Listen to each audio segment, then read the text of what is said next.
Hello and welcome to a new Detective Squirrel Investigates video, and in this video we will be looking into Bellerophon, the first extrasolar planet discovered. To start, let me explain the term extrasolar planet. It means a planet that orbits a sun that's not our own. In 1995, Swiss astronomer Michel Mayor and his assistant Didier Queloz, using the telescope at the Observatoire de Haute-Provence in France, looking at stars in the constellation of Pegasus, they discovered that one star seems to be lurching. What could possibly cause a sun the same size as our own to be disrupted in such a way? Michel Mayor, based on their readings, believes it is the evidence for the first extrasolar planet. They call it 51 Pegasi b.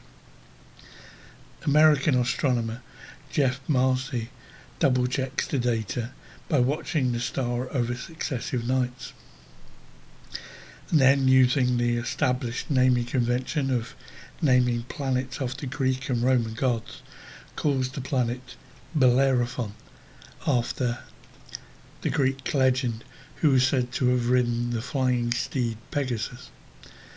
So it's a good name and makes sense, as it is a planet that orbits a sun in the constellation of Pegasus.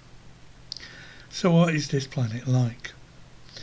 Well, not only was it the first planet to be discovered orbiting another sun, but it was also a new class of planet, one which is now called a hot Jupiter, as it is a gas giant like Jupiter, but it's much closer to its sun. Bellerophon is believed to be larger than Jupiter, some 150 times the size of Earth, but only half the mass of Jupiter, and it orbits its sun as close as Mercury orbits ours. Its average temperature is over 1,000 degrees Celsius, or more than 2,000 degrees Fahrenheit. So the clouds in the atmosphere are superheated, rising, forcing the cooler air down, creating winds of thousands of miles an hour. Also, at that temperature, water vapour cannot exist, and so the clouds are made of iron vapour. So when it rains on Bellerophon, it rains iron. It orbits its sun at a ridiculous speed. Its year is just 4 days. In 2014, the International Astronomical Union, yes, that's what it's called, or simply the IAU, created the name exoworlds to give what they call proper names to these newly discovered planets.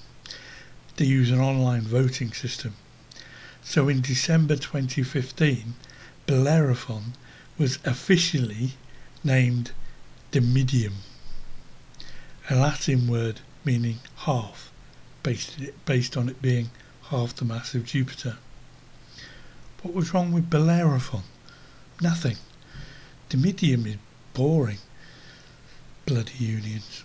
Anyway, almost a quarter of a century after it's discovered, Michel Mayor and Didier Queloz received the Nobel Prize for Physics in 2019, and even then they had to share it. As a small addendum for Star Trek fans, there have been as many as 9 ships called the USS Bellerophon in Star Trek, including an Intrepid class, the same class as Voyager, which appeared in an episode of Deep Space Nine, something called a Discovery class, a Cochrane class, a warship variant of the Intrepid class, its own Bellerophon class and Pathfinder class, as well as the Nebula class, which was lost at the Battle of Wolf 59, and at least 2 others. So it seems like it was a popular name for ships in Star Trek. Well, I hope you enjoyed this video and found it informative. In the meantime, this is Detective Squirrel, out.